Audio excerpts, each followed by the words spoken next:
వనస్థలిపురంలో RS brothers mega shopping mall Akkineni Naga Chaitanya మరియు Sobhita గార్లచే September 26న ఘన ప్రారంభం.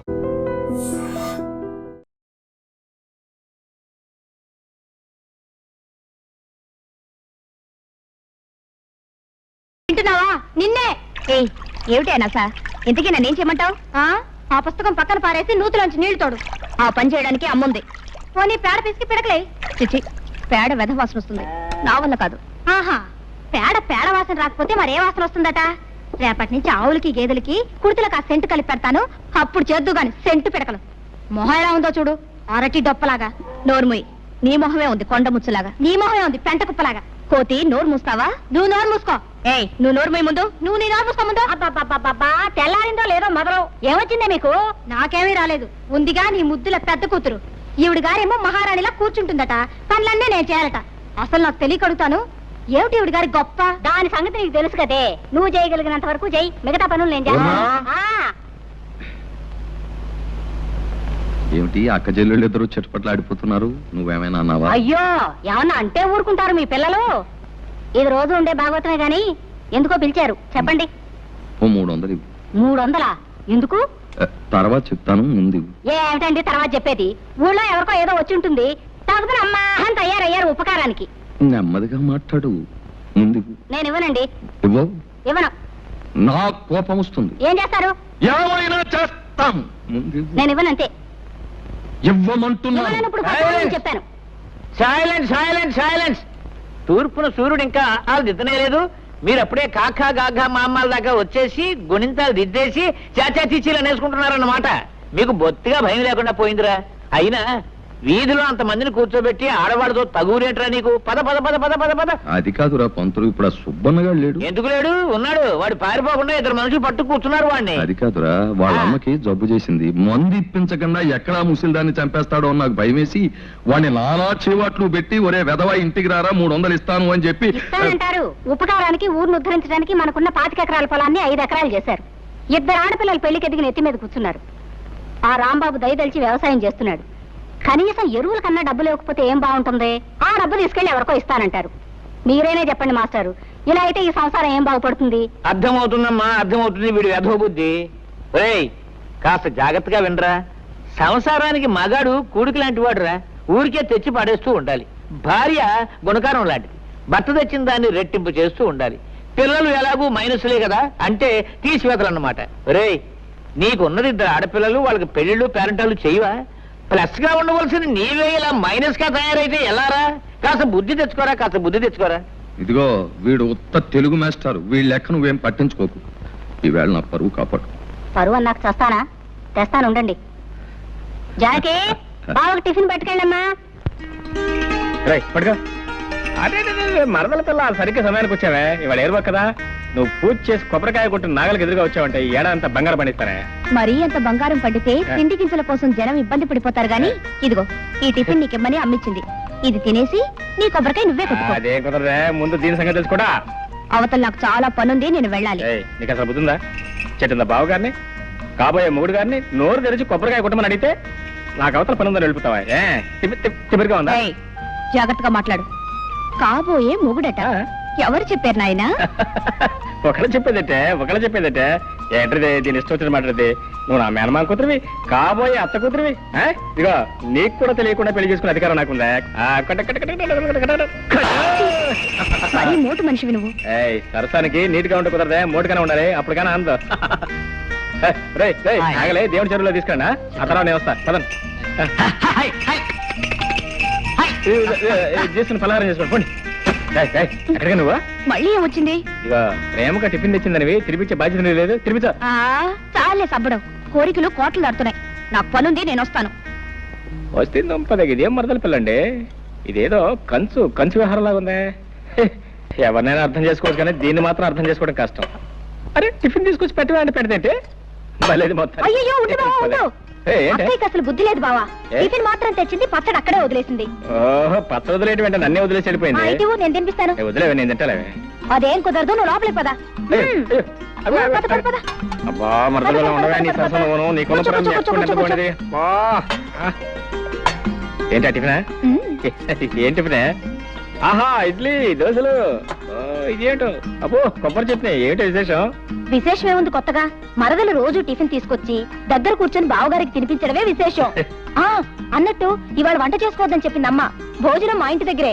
ఓహో పొద్దున టిఫిన్ కాకుండా మధ్యాహ్నం భోజనం కూడానా? అయితే మాంసం ముక్క కక్క దచ్చేస్తా. ఉండు ఏంటది? చట్నీలో ఉప్పు సరిగ్గా సరిపోయింది. ఆహా రుచి చూసావా? దోశ కొబ్బరి చట్నీ. ఉండు అయ్యో మళ్ళీ ఏమొచ్చిందే? దోశ కూడా చాలా బాగుంది. అవును ఇంతకు నన్ను తినేస్తావా లేదా? అయినా నీకు ఇంట్లో అత్తయ్య తిండి పెట్టలేదేనా? కోపడకు బావా. మరి ఏంటి మరి? ఇగో నీకు కావాలంటే మొత్తం తినవు, నాకేం అక్కర్లేదు, నేనేం అనుకోను. అది కాదు బావా, ఏదో బావగారివి కదా, నా చేత్తోనే తినిపిస్తే బాగుంటుంది కదా అని తిను బావా.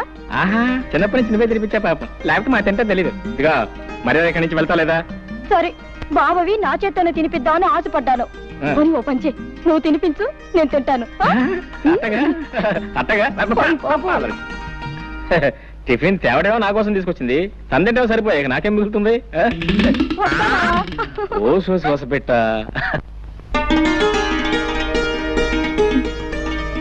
రావుడు షావుకర్ కొబ్బరికాయలు డబ్బు పంపాడా? సాయంకాలం తెచ్చిస్తానన్నాడమ్మా. నన్ను వెళ్ళి వెంకని పిలుచుకో. అలాగేనమ్మా.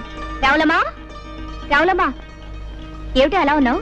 పెద్దయ్య గారికి ఇప్పుడు 3 సార్లు కాఫీ తీసుకెళ్ళి ఇచ్చానమ్మా. తుప్పుకుని మొహాన్ని ఉమ్మేసి ఒకటే తిట్టడం మొదలెట్టారు. ఆయనకి మీరు ఇస్తే కానీ కుదరదమ్మా. వెళ్ళండమ్మా వెళ్ళండి. తాతయ్య చాలా కోపంగా ఉన్నారా? వెళ్ళండమ్మా, మీకే తెలుస్తుందిగా. తను వెళ్ళి కాఫీ తీసురా. తాతయ్య కాఫీ. తాతయ్య లేదు పీతయ్య లేదు నీకే. నువ్వు హాయిగా కాఫీ తాగి టిఫిన్ తిని తిరిగ్గా వచ్చావు. ఇక్కడ దిక్కు ముక్కు లేనివాడు ఒకడు ఉన్నాడు. నువ్వు వచ్చి కాఫీ ఇస్తే తప్ప తాగడం అనే సంగతి నీకు గుర్తుంటేగా. నాకే వద్దు. ఒక్కరోజు కాస్త ఆలస్యంగా వస్తే ఇంత కోపగించుకోవాలా? నా మంచి తాతయ్య కదూ, తాగు. తాగమంటే తాతయ్య నా కోసం.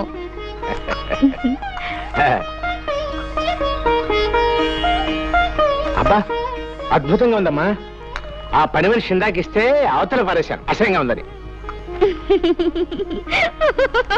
ఏమిటి ఏమిటా నవ్వు? ఎందుకు? నువ్వు బాలు తను పారేసిన కాఫీ ఇప్పుడు తీసుకొచ్చాను. అమ్మ బాడవా. చిన్నబాబు, టిఫిన్ అంతా ముందు పెట్టుకుని తినకుండా తపస్సు చేస్తున్నావేంటి? తినడానికి తిథి ముహూర్తాలు ఏమైనా ఉన్నాయా? ఉన్నాయి, అందుకే వెయిట్ చేస్తున్నాను. ఏమిటవి? నువ్వు రావటం తిది, తినమని చెప్తాం ముహూర్తం.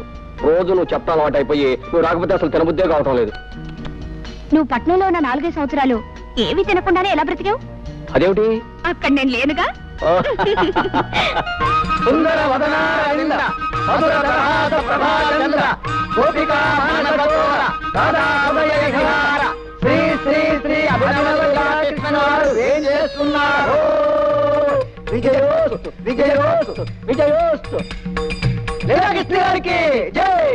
సర్వే జనా సుఖినో భవన్.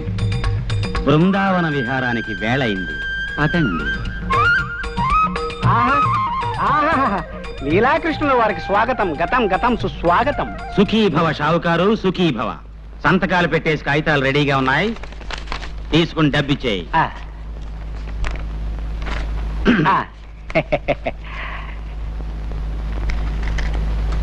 ఇదిగో బాబు, మాకివ్వాల్సిన బాకీ పోను, మిగతా మీ సొమ్ము తీసుకోండి. బాబు, సంవత్సరానికి ఇలా 4-5 ఎకరాలు అమ్మేస్తుంటే ఎలా బాబు? పిచ్చివాడా, అమాయకుడా, నీకు ఇప్పటికి చాలా సార్లు చెప్పాను, మళ్ళీ చెప్తున్నాను విను. కృష్ణుణ్ణి నమ్ముకుని బతుకుతున్న వంశం మాది. మా తాతగారి పేరు గోపాలకృష్ణ. ఆవుల వ్యాపారం చేసి చాలా గడించాడు. ఫ్లూటు కచేరీలు చేసి ఆయన సంపాదించాడు. పోతే నా పేరు లీలాకృష్ణుడు. ఏమీ చెయ్యను. బృందావనం లాంటి పల్లెల్లో లీలలు మాత్రం చేస్తుంటాను. నీకు తెలుసుగా నా లీలలు? తెలియకపోవడం ఏంటండి, నెలకి 3 తగులు 6 జరిమానాలుగా వెలిగిపోతున్న మీ కీర్తి చుట్టుపక్కల 7 గ్రామాల దాకా పెరిగిపోయిందండి. నీకు అసలు బుద్ధి లేదయ్యా. లీలల గురించి మాట్లాడుతుంటే తగులు జరిమానాల గురించి చెప్తావేంటి? అర్థం లేకున్నాను. నీకో గీతారాశ్యం చెప్తాను విను. మనిషి బతికేది అన్నాళ్ళు 100 ఏళ్లేగా. నువ్వు చెప్పేది 100 ఏళ్ల క్రితం మాట. ఇప్పుడు అన్ని హైబ్రిడే. బియ్యం హైబ్రిడ్, వంకాయల హైబ్రిడ్, ములక్కాయల హైబ్రిడ్. మొన్న మధ్యన పేపర్లో చదివాను, మనుషులు కూడా హైబ్రిడ్ వస్తున్నారంట. ఇవన్నీ సైజులు ఎక్కువ, సారం తక్కువ. అంచేత ఏ మనిషి 60 ఏళ్ల కన్నా బతకట్లేదు. నాకిప్పుడు 30 ఏళ్ళు. మహా బతికితే ఇంకా 30 ఏళ్ళు బతుకుతాను. ఉన్నది 60 ఎకరాలు. నాకా పెళ్లి పెటాకులు లేవు. అంచేత మా తాత ఇచ్చిన పొలం, మా నాన్న ఇచ్చిన బంగారం ఏడాదికి ఇంత నమ్మేసి జల్సాగా బతుకుతున్నాను. ఆహా, ఏమైనా మీ తెలివి గలబడండి. అబ్బా పెట్టేసావా దిష్టి? రే దిష్టి దిష్టి తీయండి రా దిష్టి. వస్తుంది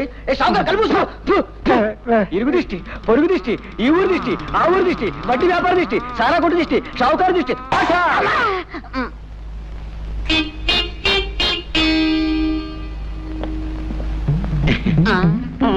సర్వే జన సుఖినో భవంతు సుఖినో భవంతు. ఒరే సింహం, నీ పద్ధతి ఏమి నాకు నచ్చలేదురా. నీ పద్ధతి నాకు నచ్చలేదు. ఏమిట్రా నా పద్ధతి నీకు నచ్చంది? నీకేమిటో నా పద్ధతి నచ్చంది. చెప్పమంటావా?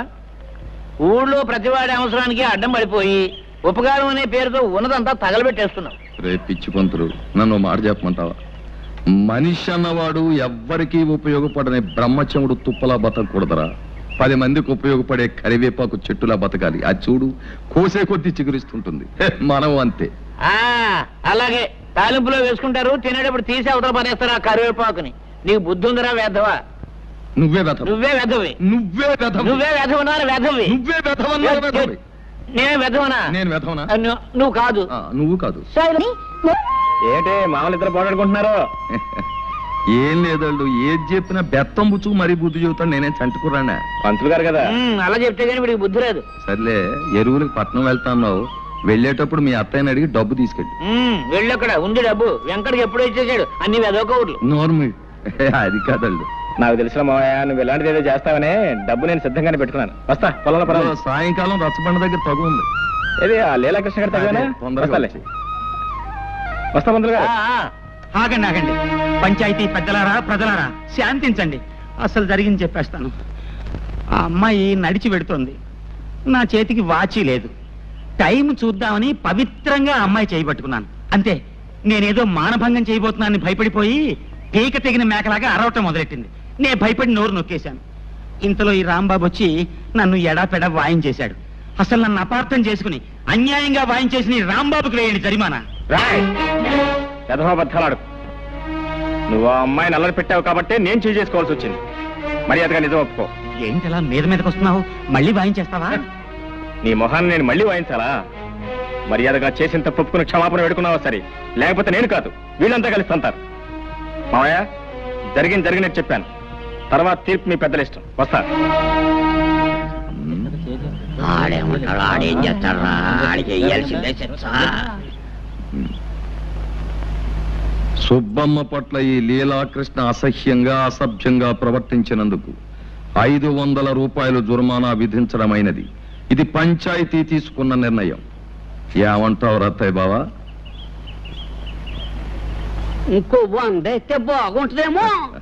అయ్యా, నీ మాట ఎందుకు కాదనాలే? అలాగే ఇగో మొత్తం 600. ఆగాగు, ముందు నా పూజ అవని తర్వాత నువ్వు చేసుకుందో గాని. పొద్దుటి నుంచి కాఫీ కూడా తాగలేదు, తల నొప్పిగా ఉంది. పూజ దగ్గర కూడా నీ బడాయి వెళ్ళపోయాలా? అన్నీ నీ ఇష్టమేనా? అసలు ఏమిటా నీ గొప్ప? తర్వాత చెప్తాలే, గొడవ చేయకు. తప్ప చేసుకో. ముందుగా నువ్వు పూజ చేసుకున్నంత మాత్రాన నీ కలెక్టర్ మొగుడు రాడు, నాకే మొగుడు రాకుండాను పోడు. కలెక్టర్ రాకపోతే ఇంజనీర్ వస్తాడు. నువ్వు నోరు మూసుకో. వస్తాడు. ఉద్యోగం పనులంటూ నెలకి 20 రోజులు ఊళ్ళు తిరుగుతూ ఉంటాడు నీ ఇంజనీర్ మొగుడు. ఏమో బాబు, నాకు మాత్రం శుభ్రంగా కష్టపడి వ్యవసాయం చేసుకునే వాళ్ళైతే ఇష్టం. నెలకు 30 రోజులు నా దగ్గరే పడుంటాడు. చిచి, నీవన్నీ మట్టి తీసుకునే ఆలోచనలే. వ్యవసాయం చేసుకునేవాడితో ఓ సుఖమా సంతోషమా? నాకు మాత్రం ఇంజనీర్ అయితేనే ఇష్టం. చాచా, నాకు వ్యవసాయం చేసుకునేవాడే ఇష్టం. అతనే గొప్ప. చూస్తుండు, నేనే ఇంజనీర్నో డాక్టర్నో చేసుకుంటాను, అప్పుడు నువ్వే అంటావు నీ మొగుడే గొప్ప అని. నేనే అన్నావు, నువ్వే అంటావు చెల్లాయ్ పొరపాటు చేశానే, నీ మొగుడే గొప్ప.